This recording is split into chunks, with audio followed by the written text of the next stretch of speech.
Da se bo nekaj zgodilo, smo verjetno vedeli vsi, glede na obtožbe, glede na to, da s gospodom Janšo sva zadnjič osebno govorila pred enim letom, mislim, da v primeru kazenske zadeve za neumnost predsednika vlade, ki je storil.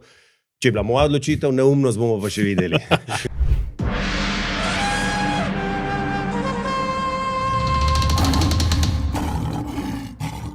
Dobrodošli v bonus epizodi tedenskega safarija, podcasta, ki ga spremljajo levi in desni. Pa tudi sredina, opice in tigri. V savani se dogaja marsikaj, marsikateri pretresi, denimo mister savane je kazensko ovaden, odmeva pa tudi razhod, ki je trajal praktično oziroma ločitev po 25 letih.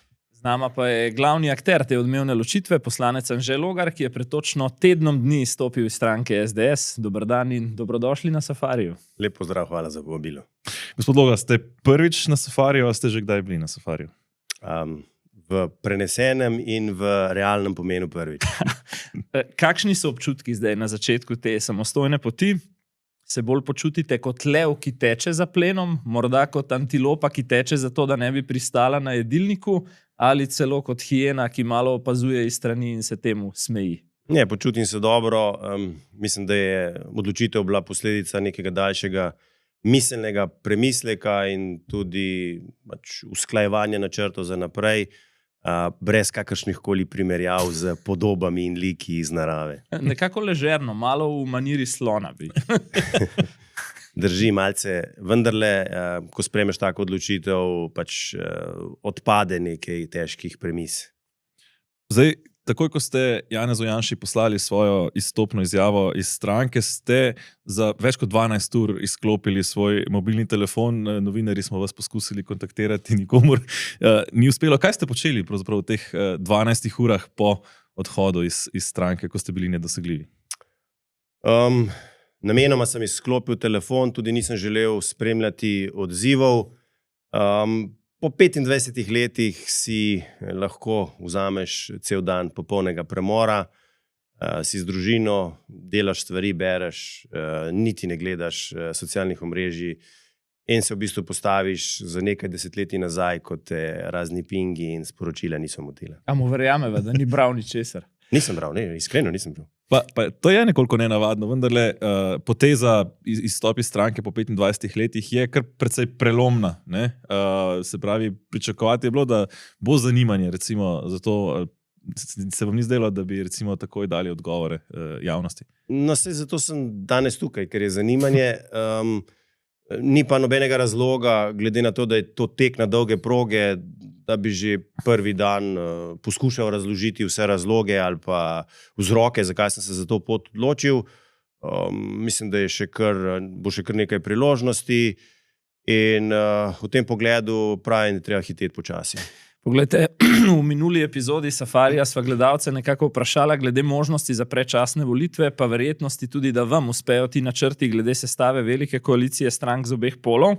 Če nekako povzamem odgovore vprašanja, ali gre stranka SD predčasno ven iz vlade, jih je razdelilo točno na pol-pol, so pa bistveno bolj enotni v oceni, da bodo volitve redne, torej leta 2026. S tesno večino enega glasu pa ocenjujejo, da bo naslednja vlada res mešana, torej koalicija levo in desno sredinskih strank. In zdaj glede volitev, gospod Logar, tudi ob vašem izstopu iz SDS se ljudje seveda sprašujejo, zakaj prav zdaj. Kaj je bilo torej 9. oktobra, pred natanko enim tednom, drugače kot kakšen dan pred tem? Ali kakšen dan kasneje. Nič drugače, samo to so pač odločitve, ki jih narediš ob nekem trenutku, ko sam v sebi začutiš, ok, zdaj pa pravi čas, napišeš vstopno izjavo in zapustiš skupino.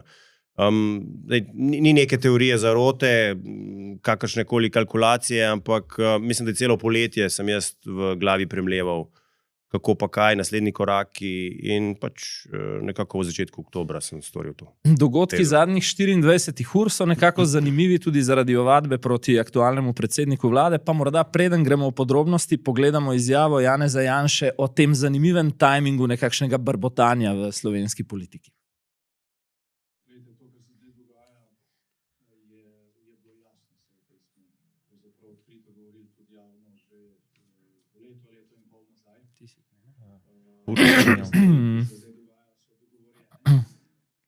koliko preseneča je timing, ki pa je zagotovo povezan s tem, kar se dogaja v tej stavbi tukaj, kajti gospod Logar je takrat, ko je tudi znotraj stranke rekel, da bo šel na samostojno pot, govoril, da bo stranko najavil pol leta pred naslednjimi volitvami. Ta podatek tudi marsikaj pove, ali se pripravljajo predčasne volitve naslednjo pomlad, ali pa so tukaj kakšne stvari, za katere ne vem. Gospod Janša omenja timing.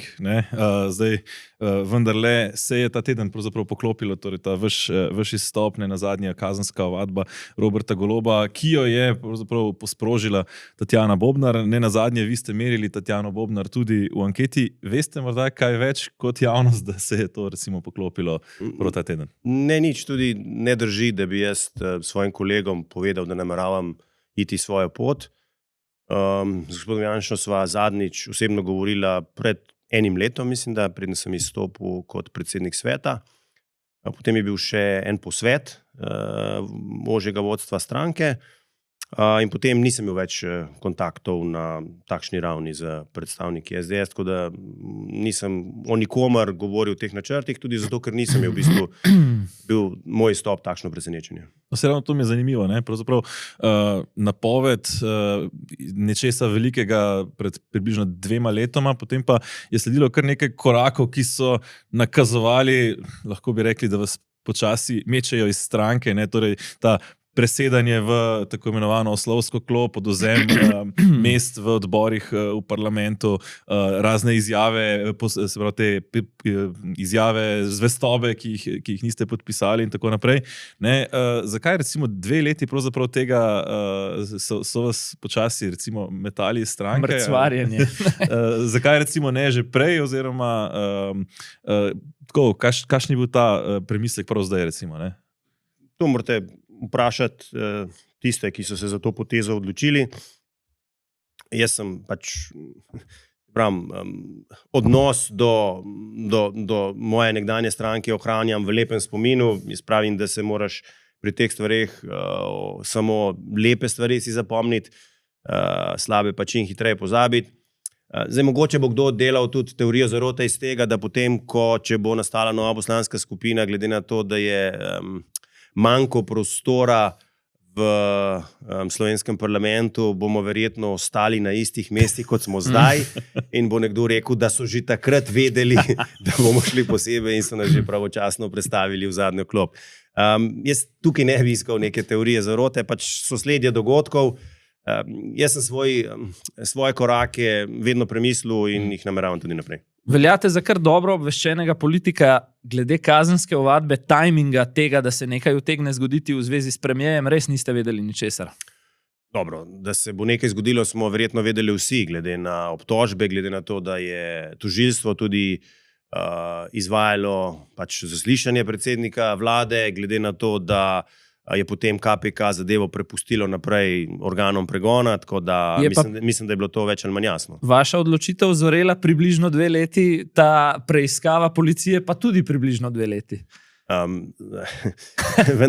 Vendar sta te obe zadevi popolnoma nepovezani.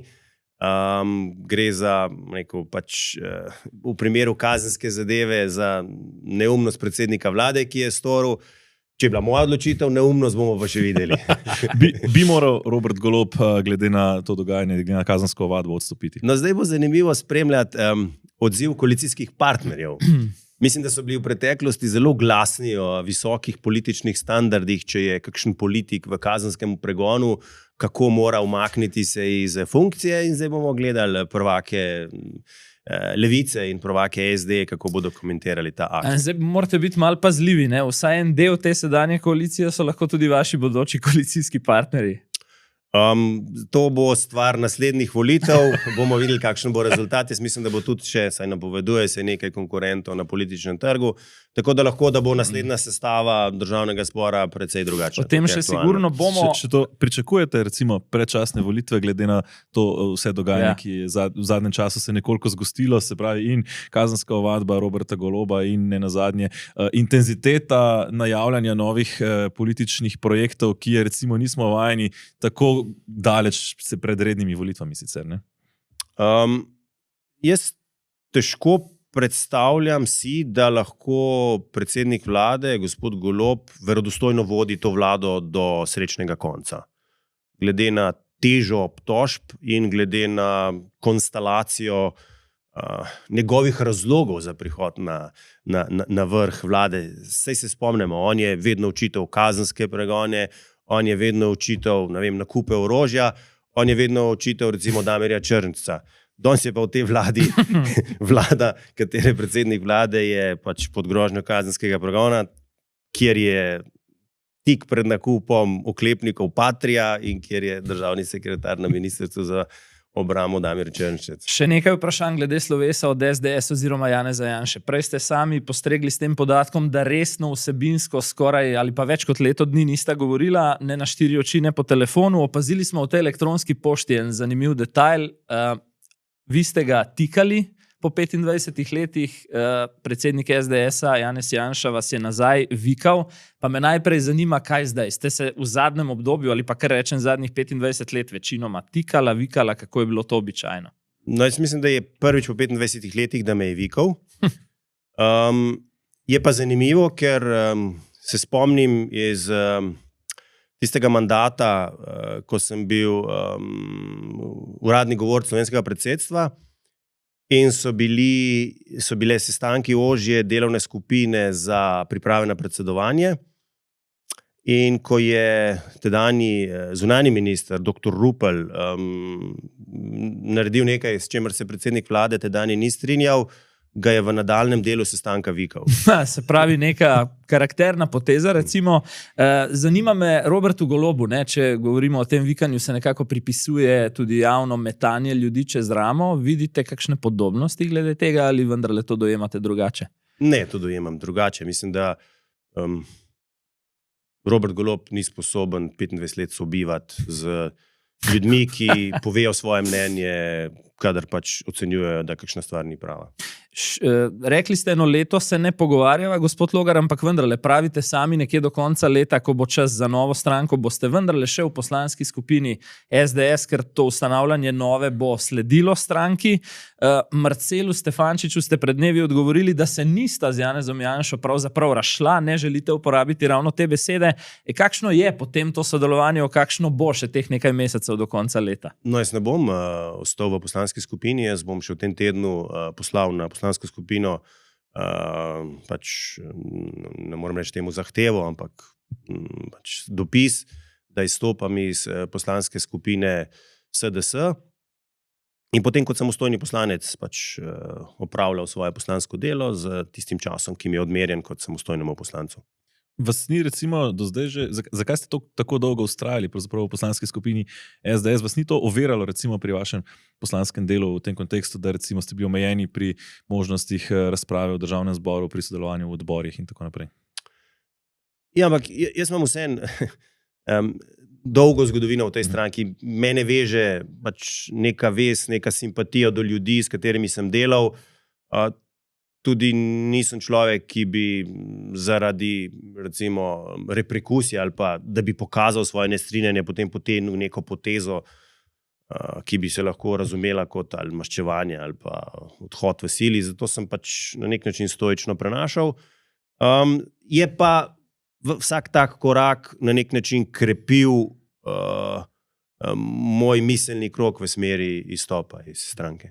Zdaj, pred časom ste v intervjuju, mislim, da za Reporter, rekli, da ste pripravljeni tudi prevzeti vodenje SDS, če bi to nastalo, če bi do tega prišlo v dogovoru z Janezom Janšo. Ste mislili resno glede tega? Ja, resno. Sej, to je pač, če recimo neka stranka začne razmišljati o osvežitvi recimo vodstva, posebej stranka, ki ima tako razvejano mrežo, ki je v bistvu tako ukoreninjena v sistem, to lahko naredi samo na nek tak način, kjer je širši konsens v tem, za kakšni prevzemi ali pa tako naprej. Recimo, da bi šel, kakšni so nagovarjali, da naj grem na kongres in kandidiram samo zato, da pač sem proti kandidat, sem dejal, da v bistvu je to, da to vzdržuješ nek notranji spor, ki ne koristi nikomur. in da je to neko negativno čustvo, ki ga vlečeš potem tudi skozi kongres in meni to ni prava pot, pač če ni interesa za to, greš potem po drugi poti. Zdaj, govorilo se je, da je vam Janez Janša celo na nekaterih sestankih, mislim, da je šlo za sestanke poslanske skupine, celo ponujal recimo neke vrste nekoč v prihodnosti vodenje stranke, ali to drži ali ne? Mislim, da je to podpredsednik parlamenta enkrat v enem intervjuju za Delo, mislim, da zanikal. Torej, ni bilo tega, da bi recimo nekoč v prihodnje, ali pa da ste morda preveč neočakani v tem smislu, da bi recimo Janez Janša vam bil pripravljen prepustiti SDS, ampak ne še sedaj. Okay, zdaj, kaj pomeni nekoč v prihodnje? To je dobro vprašanje. Veste, kako je to? Živimo v državi, kjer za športnike velja, da so pri 30-ih še obetavni, morda v politiki še slabše. Poleti smo na družbenih omrežjih videli vašo fotografijo z Vladimirjem Prebiličem. Pisalo je, če se prav spomnim, nekako tako, češ na poti sem se s kolesom ustavil na Radlerju. Je vajno prihodnje sodelovanje morebitno čez pol lahko osnova te nove vlade, o kakršni govorita, kjer potem recimo Prebilič nekako povabi zraven k pogovorom še SD, vi pa NSI, SLS, morda tudi gospoda Lotriča, ki ustanavlja nekaj novega, da tako rečem, je to ta Radler koalicija, o kateri govorite, bolj v šifrah zaenkrat. Zdaj, Radler ima samo 2% alkohola. To je res. Tako po 2% ne pride do takih tez. Jaz pa vedno želim vzdrževati neke korektne in odprte odnose z ljudmi, ki imajo politične ambicije, in gospod Prebilič zagotovo ima politično ambicijo, bil je uspešen na evropskih volitvah in zdaj, ne vem, a se bo odločil tudi za državnozborske, ampak če se bo, verjetno bo realna konkurenca na političnem Malo vas je pred tedni, morda celo prvi bezal iz luknje, pa rekel za Delo, sodeloval bi z njim pri prihodnji vladi, zdaj, ko ste naredili ta prvi korak, je pa malo bolj zadržan. Kako to razumete? Ja, ne vem, morda sem tudi njega presenetil. Jaz pa vsem pravim, da je človek, mora biti človek dejan, torej, da tudi stoji za svojimi besedami, in jaz se pravim, bomo videli, kako bojo poteze vlekli tisti, ki tudi razmišljajo o ustanovitvi stranke. Malo so se zadnje dni vprašanja vrtela kot maček okoli vroče kaše, pa da sva zelo konkretna. Če zmaga SDS na volitvah, ki prihajajo, vi torej brez zagotovila, da namerava tudi SDS v vlado z vsaj eno stranko leve sredine, v koalicijo s svojo nekdanjo stranko ne bi šli? Mi nismo v prvem krogu v tem primeru. Tako je, ja. Prva izbira je korak preko. Iz enega preprostega razloga, ker v nasprotnem primeru dejansko v Sloveniji bomo še naprej ostali v tem zaprtem krogu. Mi moramo pretrgati te tabuje in jaz verjamem, da je to možno. Ampak recimo, kot prvi, ki dobi mandat za sestavo nove vlade, vas Janez Janša po več kot letu dni vendarle pokliče in reče, Anže, bova naredila koalicijo. Pa se še ne bo tako malo volitev. Skoraj po 2, torej, ne? In reče, Anže, bova vendarle naredila koalicijo, in vi rečete nekako, Janez, ukolikor ne boš klical čez pol, ne bova. Je to to? Ja, čez pol, ja, seveda. Tako. Se pravi, tudi če se po volitvah pojavi realna možnost, da bi Slovenija po 20 letih dobila vlado, ki bi jo desna sredina sestavljala sama, vas to ne zanima? Potem nismo nič naredili. Potem imamo spet po enem letu kolesarjenje okoli Ljubljane in mislim, kaj je dodana vrednost tega? Mislim, da moramo v družbi skupaj prevzeti odgovornost za napredek te države, da moramo umakniti to demagogijo, ki se pojavlja vsakič, ko poskušaš reformirati zdravstveni sistem, ko poskušaš deformirajo ga sedaj davčni sistem, ko poskušaš recimo šolstvo prilagoditi novim izzivom v državi, in pač enostavno so v državi obdobja, ko je potrebna ta politična opcija, ko je potrebna neka druga politična opcija in ko je potrebna neka širina. Mislim, da je Slovenija prišla v čas, ko rabimo 2 mandata politične širine. No, ampak vendarle Slovenija praktično od osamosvojitve naprej ni imela zares desne vlade. Ne? V vsaki Janševi vladi je bil tudi kakšen Desus ali kaj podobnega, ne? Ki je recimo temu dajal neko protiutež. Imeli smo kar nekaj levih vlad. Torej, recimo, vas ne skrbi to, da sporočate pravzaprav, da tudi če bi bila možnost, da se stavimo, recimo po volitvah, da se sestavi desna vlada, da boste pravzaprav to možnost zavrnili oziroma vrgli stran, ne? Če tako rečem. Ne mi. No, ampak če bi se pojavila situacija, da bi, naprimer, SDS, Nova Slovenija, vi in SLS recimo imeli Okay, ampak večino. zdaj izhajava iz izhodišča, da je moj namen zgolj priti v parlament in osvojiti nekaj mandatov, ne pa malce širši, zaradi česar sem sprejel tudi to tveganje. In to tveganje sem sprejel ravno zato, ker trdno verjamem to, da potrebujemo to politično širino. In ne znam drugače povedati, kot to predstavljam. Morda bi vas korigiral, izhajamo v bistvu iz tega, da verjetno imate tudi vi del volilne baze, ki mu čustveno nekaj pomeni, da bi desna sredina sestavljala vlado sama, recimo. Ali mislite, da ne? Zagotovo mu tudi pomeni, ampak hkrati mu pa tudi pomeni, da Slovenija dobi neko vlado, ki lahko naredi korake naprej, ki lahko reformira. Mislim, da je to ključno, da je glavni fokus mora biti zdaj na državo. Mi, če padamo iz vlade v vlado, padamo iz revanšizma v revanšizem. To so prejeli pod to vlado, mi bomo absolutno proti, zato ker moramo dokazati, da to ni dobro in gremo naprej v drugo stran. In potem naslednja vlada, ko spet pride vse poreže in ne vem, kaj se bo zgodilo na koncu, bo prišel gospod z motorno žago in bo pobral... Govorite pa o?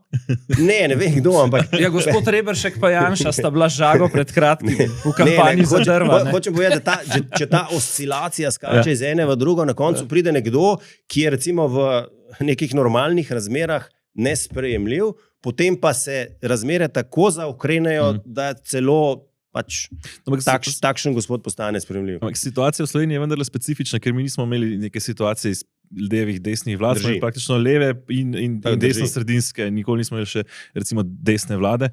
Ne? Torej, čeprav razumem, tudi po teh volitvah z vami te vlade ne bo. Ampak nismo imeli pa niti velike koalicije. Od Drnovška, ja. Od Drnovška naprej, ne. Vas skrbi recimo v ta velika koalicija, ki je bila neke vrste v času Drnovška, torej od leta 96 do leta 2000, ko je pravzaprav SLS bila drugi največji partner v vladi, pa je vendarle LDS pravzaprav peljala svojo politiko skoraj brez ovir naprej, ne glede na to veliko koalicijo. Torej, da ste recimo podobni vlogi kot SLS leta 96. Če bo ta koalicija, ki jo bo sestavljal gospod Janša, bo verjetno on tisti, ki bo upravljal ključne zadeve. Če bo pa ta koalicija, ne vem, takšna, ki jo bom sestavljal jaz, bo pa poskušala ali pa bo vključevala različne poglede z neko zelo jasno strategijo ukvarjanja z glavnimi zadevami reform na področju zdravstva, davkov, ostalih zadev. A ste pomislili na naslednji scenarij? Zmagate volitve in kot ste rekli, moj prvi klic bo na nasprotno stran, v narekovajih nasprotno, in recimo je ta klic Robertu Golobu, ker je še vedno največja stranka na levi strani. Si predstavljate po vseh zgodah in nezgodah zadnjih 2 let, da bi sodelovali v vladi z njim, ali pa se vam to zdi tako nemogoče, da to že vnaprej izključujete? Vnaprej izključujem. Kaj pa recimo Aleksandar Čeferin, naprimer, gre na volitve leta 26, je najmočnejša stranka levega pola v tem primeru. Se vidite recimo v koaliciji z Aleksandrom Čeferinom? Ja, odvisno od klica. No, če vas pokličajo, oziroma če bi vi poklicali njega? Zagotovo veliko bolje široka koalicija kot enostranska koalicija, kot jo spremljamo sedaj. Mu ponujate kaj boljšega od sedeža v UEFA? Poglejte, se strinjate z Janezom Janšo, mislim, da je to njegov zapis približno 24 ur star na X-u, da je samo vlada z SDS zmožna voditi državo, citiram, suvereno in izven neposrednega vpliva stricev in globoke države.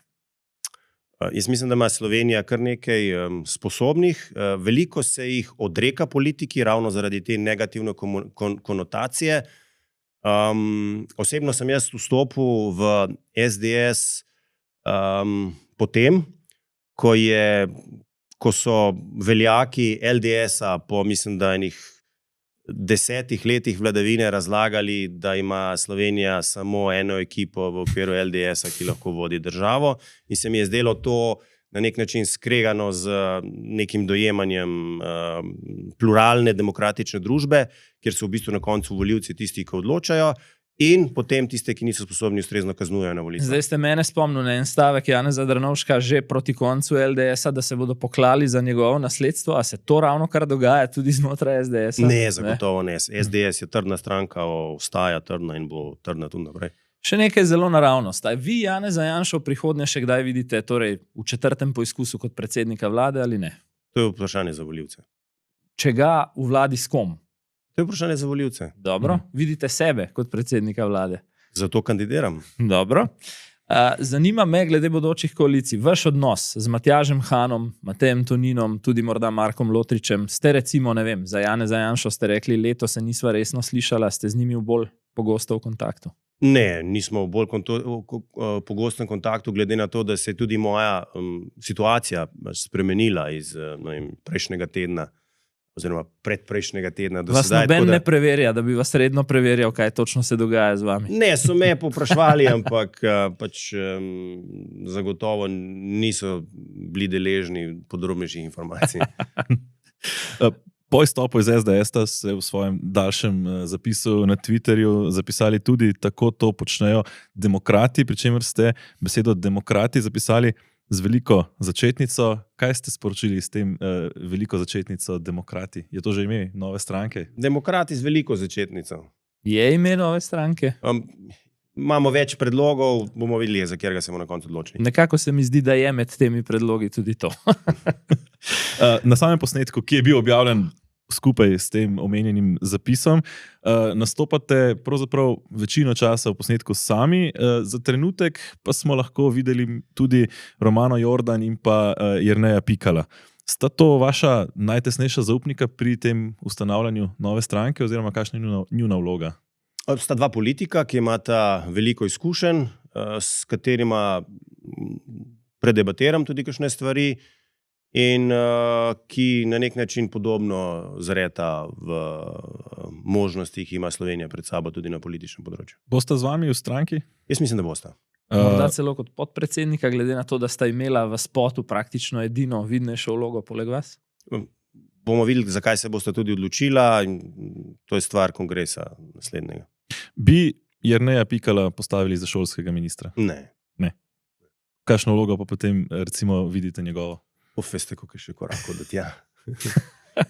Poglejte, kandidati za poslance, za ministre, ne? Vemo, kdo približno je vaš krog, tudi sedijo v platformi sodelovanja v njenem svetu. Eva Irgl je vedno nekje tam blizu vas, potem so tam še Alja Brglez, pa Mitja Čander, Matej Avbelj, Mark Boris Andrijanič, Igor Masten. Vidite njih kot strankarske ljudi? Nekatere da, nekatere ne. Zdaj, ravno glede tega, ne, pravijo tudi kakšni analitiki, ja, ima nekaj ljudi ob sebi, dokler je to civilno gibanje, ko bo to stranka, se bo ta zasedba sesula in potem bo imel podoben kadrovski problem, kot imajo stranke novih obrazov. Se bojite tega? Ali? Ne, ravno zato ustanavljam stranko leto in pol pred volitvami, za razliko od prejšnjih poskusov, ker se je to dejansko zgodilo, ker so ustanavljali tik pred volitvami. Zdaj, če gledamo z vidika izplena, volilnega izplena, se najbolj splača stranko ustanoviti tik pred volitvami, ker takrat zaveje ta romantični občutek, da Deus ex machina rešuje prihodnost Slovenije in so ljudje pripravljeni nadpovprečno dati glas takšni stranki, ki je potem napihnjena in brez realne mreže. Ali pa drug model, ko se odločiš bistveno prej, zato da postaviš regionalno mrežo, pomeni, da vplahne ta navdušenje v začetku, nastopi tudi neko razočaranje, kar je normalno, ampak vendarle potem na volitvah nastopiš kot realna politična sila z oblikovano strukturo, ki ima možnost preživeti na dolgi rok. In zato sem se sam odločil, kar pomeni sicer verjetno manjši volilni izplen, ampak bistveno bolj usidran v politični sistem. Pri dveh imenih bom šel v tem trenutku korak naprej. Recimo Matej Avbelj kot prihodnji pravosodni minister, Igor Masten kot bodoči minister za finance. Bi to lahko bilo tako? Bi to lahko bilo tako, da. Še glede Boruta Pahorja. Me zanima, kakšen odnos imata, nekako se mi zdi v tisti predsedniški kampanji, ko ste bili blizu njegovim sporočilom, da sta se tudi kaj posvetovala, se še vedno, in da konkretiziram, kakšna bi tu lahko bila bodisi preko platforme ali kasneje morda tudi stranke, vsaj posredno njegova vloga. Še bolj konkretno, pričakujete, da vas bo potem v neki fazi tudi javno podprl morda? Ne vem, nisva o tem govorila. Drži, v času predsedniške kampanje sem ga večkrat povprašal za nasvet, tudi kasneje potem v okviru civilnega angažiranja. Zdaj, politična pot pa je pač moja lastna odločitev. Tudi ne vem, pač ima gospod Pahor še kakšnekoli politične ambicije, treba vedeti, da je to najuspešnejši politik v Sloveniji, dosegajo praktično vse, oziroma ne praktično vse, kar se v Sloveniji na političnem nivoju možno doseči. In jaz mislim, da je s takimi ljudmi, ki imajo te izkušnje, vredno ohraniti dobro odnose. Predvsej govorimo o okoliščinah, recimo okoliščine volitev ali pa te kazenske ovadbe proti premierju. Kaj pa ta okoliščina, ravno ko omenjamo Pahorja? Nekaj časa se je nakazovala možnost, da bo odposlanec Evropske komisije recimo za Zahodni Balkan ali pa za dialog Beograd, Kosovo in tako naprej. Morda te možnosti malo plahnijo v zadnjem času ali potem naraščajo možnosti za njegovo neke vrste aktivacije v slovenski politiki? No, še zmeraj mislim, da bi bil on, glede na portfolio, ki smo ga dobili, najboljši komisar za širitev. In pametna vlada bi pač njega predlagala. Poslanska skupina, pravite, da ne boste vodja poslanske skupine nepovezanih poslancev, ampak da pride poslanska skupina po ustanovitvi stranke. Koga pričakujete vse v njej? Ja, zaenkrat, zdaj, če bomo trije, bo možno ustanovitev ta poslanske skupine. Če bova dva, potem bova pač kot samostojna poslanca. Kaj bo pa v prihodnje, pa ne, to prepuščam res razvoju dogodkov. Načrti, ki jih imam predvsem zdaj z oblikovanjem lokalne mreže stranke in pa glede na to, da zdaj kot samostojni poslanec bom dobil svojih 5 minut v državnem zboru v posameznih točkah, pač teh 5 minut tudi izkoristiti za predstavljanje stališč. V državnem zboru je že ena samostojna poslanka, Mojca Šetinc Pašek. Dva sta že. Jo boste vabili, jo boste vabili v svojo skupino, recimo? Jaz sem že povedal, da bo poslanska skupina, torej cilj je, da nastane poslanska skupina politične stranke. Skratka, tisti, ki so člani politične stranke, potem sestavljajo. Torej, boste vabili Mojco Šetinc Pašek, da se včlani v vašo politično stranko? Zdaj, jaz v bistvu v stranko, mislim, da ne bom vabil nobenega, so pa vsi vabljeni. Skratka, odprto je za tiste, ki se bojo na nek način poistovetili z programom, ki ga bomo predstavili.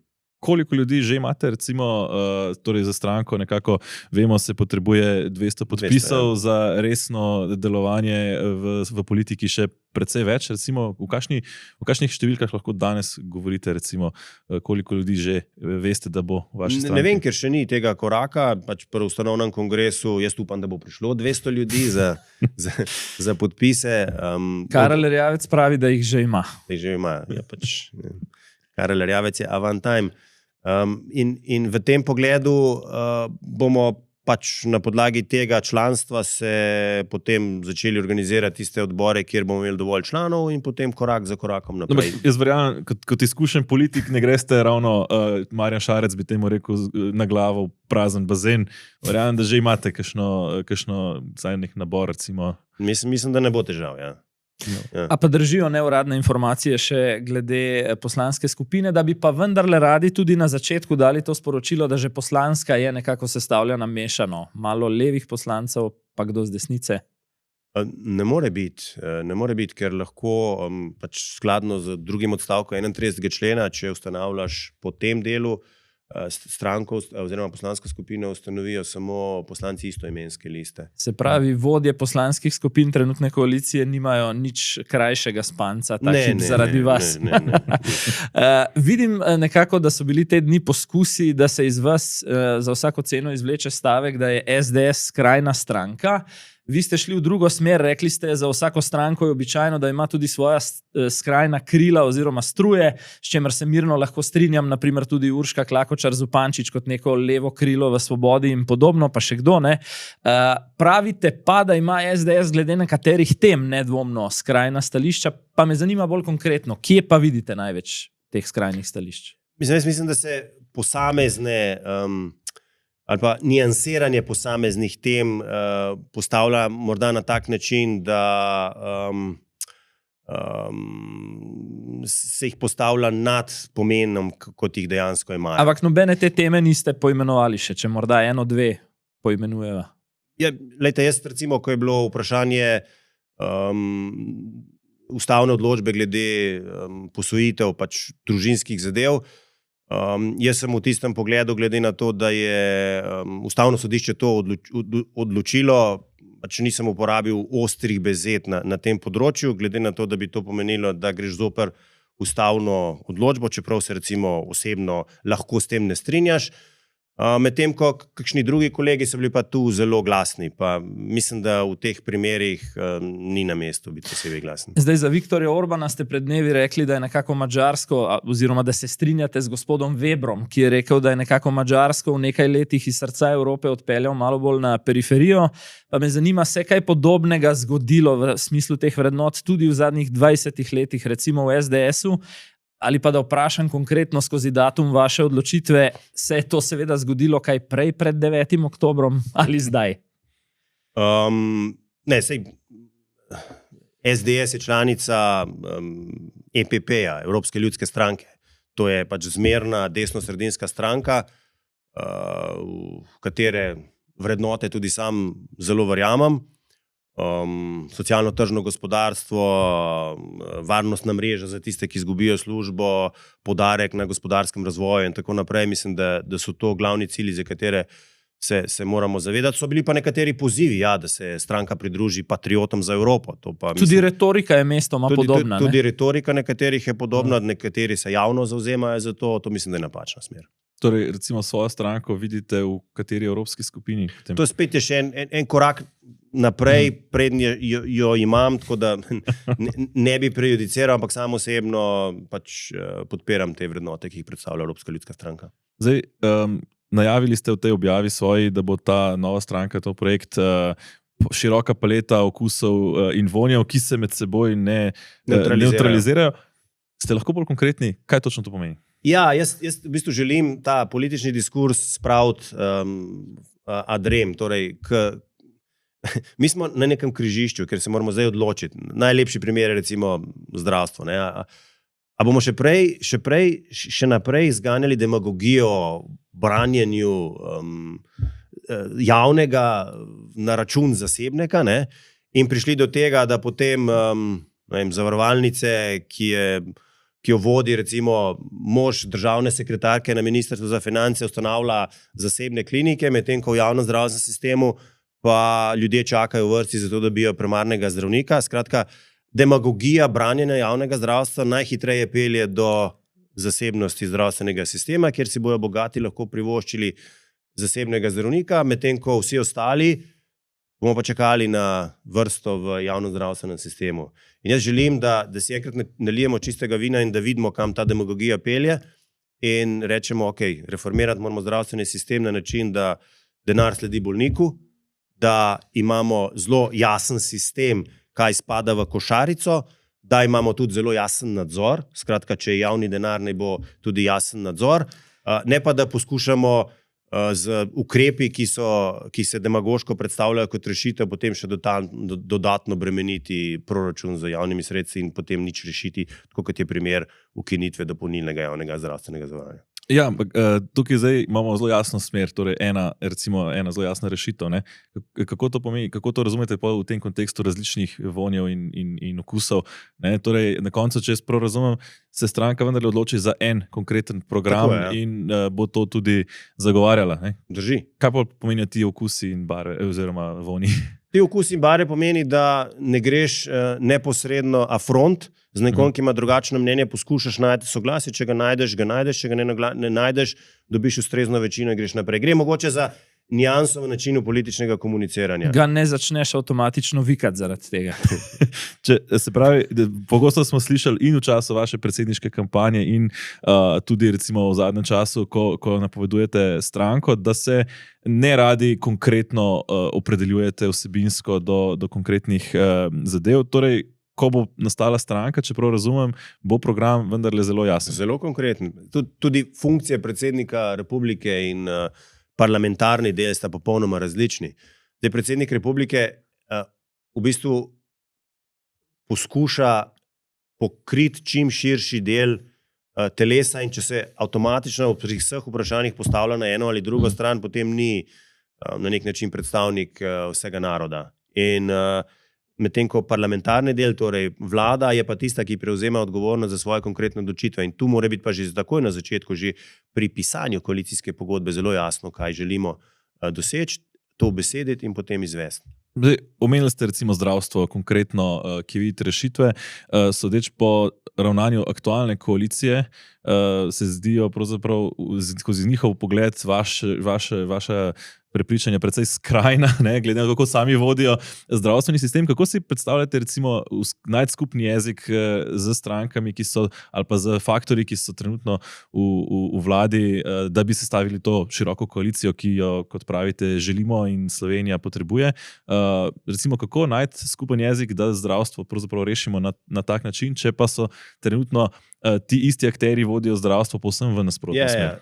Najprej mora biti neko medsebojno zaupanje, da želiš v bistvu zdravstveni sistem narediti tak, da bo dejansko ponudil storitev. Zdaj, prvi stik posameznika z zdravstvenim sistemom je primarna raven. Primarna raven v celotnem delu zdravstvenega varstva pride približno 750 milijonov evrov.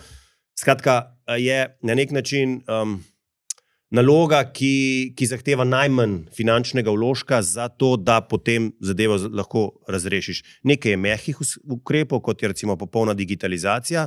Danes imamo e-karton. Sam v e-kartonu so vsi izvidi v PDF formatu, kar pomeni, da pri starejših osebah, ki je dlje časa v oskrbi, najdeš noter 500 dokumentov, ki popolnoma nič ne pomenijo zdravniku, dokler ni ta baza recimo v HTML obliki, kjer lahko diagnostiko z samim ključnikom najdeš tisto, kar potrebuješ. Naprej, pri nas imamo še vedno arhaični sistem določanja, ne vem, količnika, koliko posamezen primarni zdravnik lahko pacientov vzame. Potem imamo problem, da se ukvarjajo z administrativnimi zadevami in na drugi strani javni zavodi v bistvu nimajo, na nek način mi nimamo oblikovanega menedžmenta javnih zavodov. To so osebe, ki so često po politični liniji imenovani, bodi si iz vrst zdravnikov, bodi si iz nekega zunanjega okolja, niso pa profesionalni poklicni menedžerji. Če boste pogledali podjetja v državni lasti SDH, imajo poklicne menedžerje. Medtem ko UKC, ki ima za 400 milijonov evrov nabav, ki je veliko podjetje, pa pride tisti, ki ga predsednik vlade predlaga. Skratka, mi moramo oblikovati tudi nek menedžment javnih zavodov, kjer se bojo uspešni kalili naprej in bojo delali. Recimo konkretno v UKC-ju govorimo o skupni izgubi UKC-ja.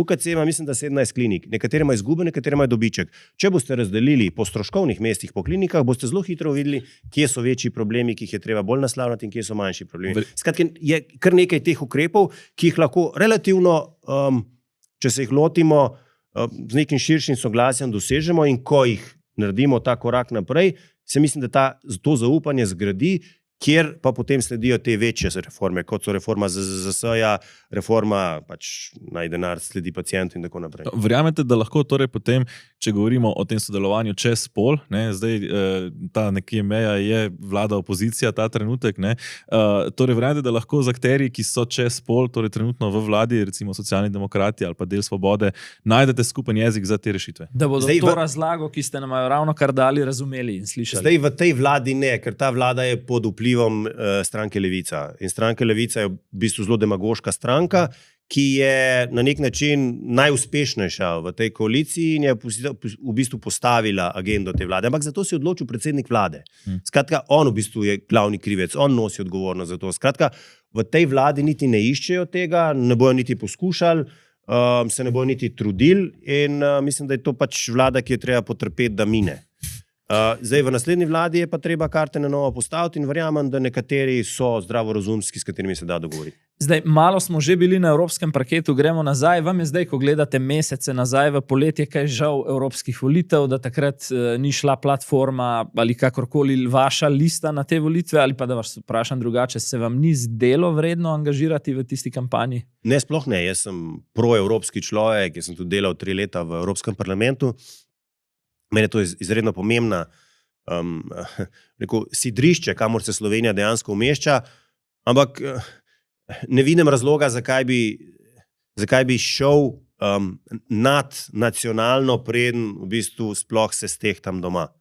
Jaz želim vedno temelje postaviti tam, kjer si, torej kjer preživljaš svoj vsak dan, to je v Sloveniji in državnozborske volitve bodo prvi. Hočete na nek način reči, da bi bilo neresno iti za leto, dve v Bruselj, pa potem pokazati te domače politične ambicije? Neresno bi...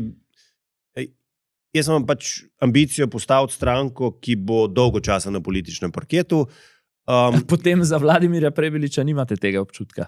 Ne, on se je odločil za svojo pot, to je njegova odločitev. On je pač bil kandidat neke stranke, ki ima svojo mrežo, ki je pač zagovarja zelena stališča in tu so se najdli in so šli na te volitve. Ampak jaz pač mislim, da je potrebno najprej pripraviti neko močno mrežo na terenu in šele potem lahko izviraš naprej in ne bi šel v kampanjo brez, da se prej na nek način varno počutim z pač strankarsko podporo doma. Iz Evrope še malo širše, globalno, rekli ste Kamala Trump, ste se odločili za Kamalo. Zakaj?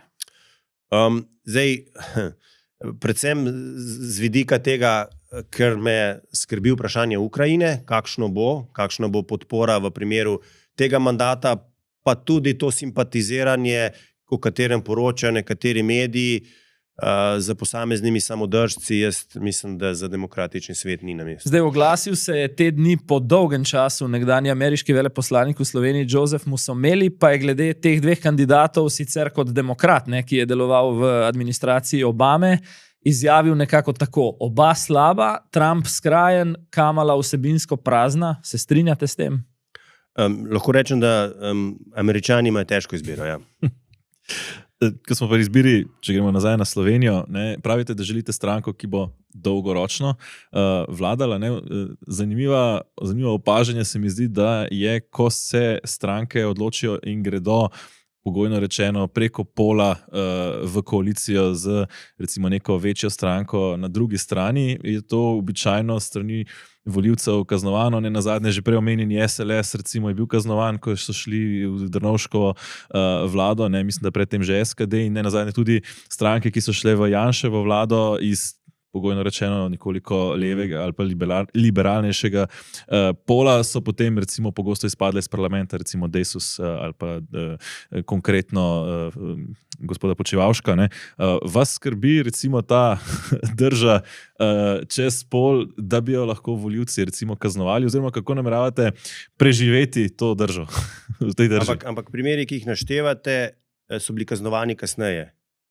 No, konkretno izpadlo iz parlamenta, potem, ko so šli v tretjo Janševo vlado. Jaz to napovedujem že zdaj, kar pomeni, da bom kaznovan že vnaprej, če bojo pač volivci to želeli kaznovati. Mislim, da je tukaj treba z odprtimi kartami igrati in še enkrat, jaz mislim, da je Slovenija v obdobju, ki potrebuje pač neko širšo koalicijo. To bi lahko prevedli tudi tako, da svoj zgornji volilni domet ocenjujete dokaj visoko in kljub kazni še vedno menite, da je potencial dober. Ne, to bi morda rekli analitiki, jaz pa iskreno verjamem, da je to prava pot za Slovenijo. Morda sem še eno vprašanje v zvezi s tem. Torej, če bi kazalo, da bi bila vlada monolitno, boste vi v opoziciji, torej naslednji mandat? Monolitna vlada, po moje, v dani situaciji ni najboljše izbire, da. Ampak boste recimo v tem primeru šli v opozicijo? Monolitno vlado v tem trenutku imamo in lahko vidimo, kam pelje. To razumem, ampak torej, če bi bila možnost iti v monolitno vlado ali iti v opozicijo, bi izbrali v tem primeru opozicijo? Verjetno, ja. In se vam to za nek začetek politične poti, če bi bil pač scenarij tak, da sedite 4 leta v opoziciji, ne bi zdelo slabo? Ali pa bi vas ravno tako zanimalo, kot vas motivira zdaj? No, nastanek ali pa vzpostavitev, oblikovanje neke strankarske alternative zagotovo ima za cilj biti v vladi, morda še celo več, pač biti prva stranka v vladi. To je primarni cilj. Ampak na tej poti ni težava biti potrpežljiv. Na koncu koncev sem bil 25 let kar precej del tega časa potrpežljiv. Z moje strani še 2 vsebinski vprašanji. Mimogrede ste v preteklih pogovorih omenili, da podpirate recimo davek na nepremičnine, ampak pojdimo malo bolj ambiciozno. Recimo, če bi vam nekdo rekel 3 do 5 velikih projektov ali pa najbolj nujnih večjih sprememb, ki jih potrebujemo za boljšo Slovenijo, kaj je to? No, ena je davčna reforma in recimo nepremičninski davek spada v ta, ampak nepremičninski davek je vedno pomemben ali pa sestavni del neke večje davčne spremembe. Mi moramo razbremeniti delo in potem dodatno ali pa obdavčiti za to nepremičnine, ampak ne zdaj v smeri, da bo to pobiranje davkov, ampak gre za to, da se nadomestilo za uporabni stavbnih zemljišč zamenja z pač sodobno obliko, ki je to davek. Tista presežna stanovanja, ki jih imajo pač posamezniki, zato ker imajo presežke sredstev, je pa treba na nek način z neko višjo stopnjo, torej drugo, tretje, četrto, peto, deseto stanovanje obdavčiti, ampak tukaj je pa še nek dodaten sistemski ukrep, kjer je pa treba javni stanovanjski sklad okrepiti v njenem najemodajalskem delu. Kar pomeni, da mu daš pooblastila, da postane eden od glavnih najemodajalcev stanovanj in s tem tistih 100,000 stanovanj ali pa saj del tistih 100,000 stanovanj v fondu nenaseljenih stanovanj spraviti na trg in s tem tudi znižati ceno najemnih stanovanj. Zdaj ste omenili samo davke, vendarle zgolj zaradi tega... Zdravstvo smo prej se že pogovarjali. Potem je zelo pomembno vprašanje na nek način ali pa pristopiti k prenovi šolskega sistema. Mislim, da se treba prilagoditi na nove izzive, če se boste pogovarjali s predstavniki tujih univerz, umetna inteligenca je praktično tam vsebovana že v vsakem predmetu na univerzi, pri nas se pa tega pač relativno počas. Pikalo ni ta minister, pa že imate sicer ime ministra potencialnega za šolstvo. Prehitevava. Vedno pred časom, seveda. Ja, spet prehiteva. Potem je vprašanje varnosti, zagotovo treba tudi reformirati varnostni sistem in vprašanje energetike. Mi moramo oblikovati nek robusten energetski miks, ki bo Sloveniji v prihodnje dajal to samozadostnost na področju kritične infrastrukture. Zdaj ste dobro napeljali na naslednje vprašanje. Ravno energetika, pa še posebej morda v eri Roberta Goloba, se zdi, da je eno stičišče levih in desnih političnih interesov, kjer morda te ideološke meje odpadejo in potem razlike niso več vidne. Barva tega najnega safarija, nekako zaščitna, je oranžna, sva si pa ekipo oranžnih tudi zamislila kot politični... To so pa strici z ozadja. Recimo. Zamislila sva si oranžne tudi kot politični koncept, se pravi kot rdeče in rumene, ki so javno pred kamerami zelo pogosto burno sprti in v ozadju marsikaj dogovorjeni, v glavnem na škodo državi in na škodo ljudem. Bi potrdili obstoj oranžnih v Sloveniji? Ja, nekaj časa so bili, pa so izginili iz parlamenta. Ja. Drži. Imajo nove reinkarnacije ali? Verjetno na posameznih področjih zagotovo. Kar se tiče energetike, pa lejte, zdaj nas na nek način tepe slaba ekonomika energetskega sistema. Ne nazadnje slišimo, da podjetja zapuščajo Slovenijo ravno zaradi previsokih cen energije v državi, ki jo vodi nekdo, ki naj bi se spoznal na energetski sistem. In ki pravi, da nam celotna Evropa zavida Tako gospodarsko klimo. Ja.